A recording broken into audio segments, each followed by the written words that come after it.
नमस्कार। आज हम बात कर रहे हैं एक बहुत ही ज़रूरी इनोवेशन की, जी। जो आई है CSIR CBRI रुड़की से। जी। ये एक नई तरह की बिल्डिंग मटेरियल है। जी।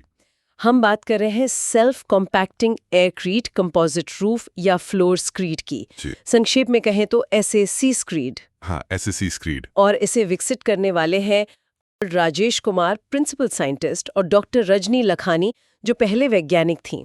तो समझते हैं कि ये क्या है और क्यों खास है। बिल्कुल। सबसे पहले, जो आजकल हम छत या फर्श की परत बनाते हैं पारंपरिक तरीके से, उसमें क्या मुख्य दिक्कतें आती हैं? देखिए, जो नॉर्मल कंक्रीट स्क्रीड होती है ना, वो एक तो काफ़ी भारी होती है।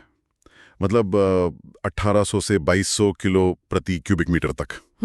काफी भारी। और दूसरी बात, उसकी थर्मल इंसुलेशन यानी गर्मी रोकने की क्षमता वो भी बहुत अच्छी नहीं होती।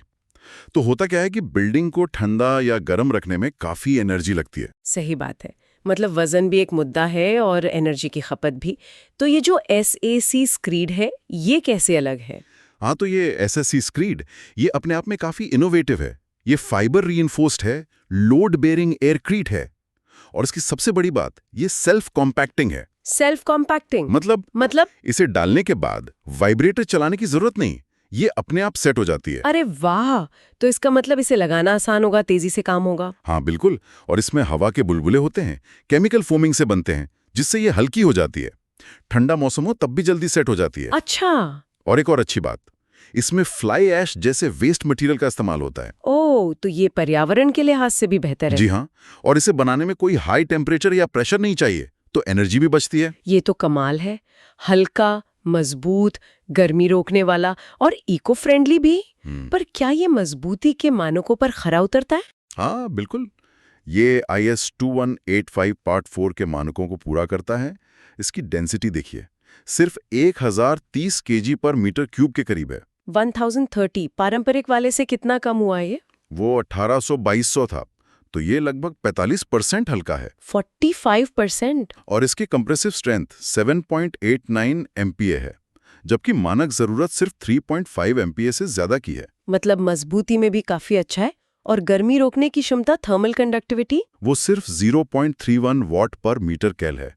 पारंपरिक की 0.7 से 0.9 होती है, तो ये लगभग आधी है। यानी गर्मी रोकने में लगभग 2 गुना असरदार। जी। तो इसका सीधा मतलब हुआ कि इमारतों पर वजन कम और AC या हीटर का खर्चा भी कम। निश्चित रूप से।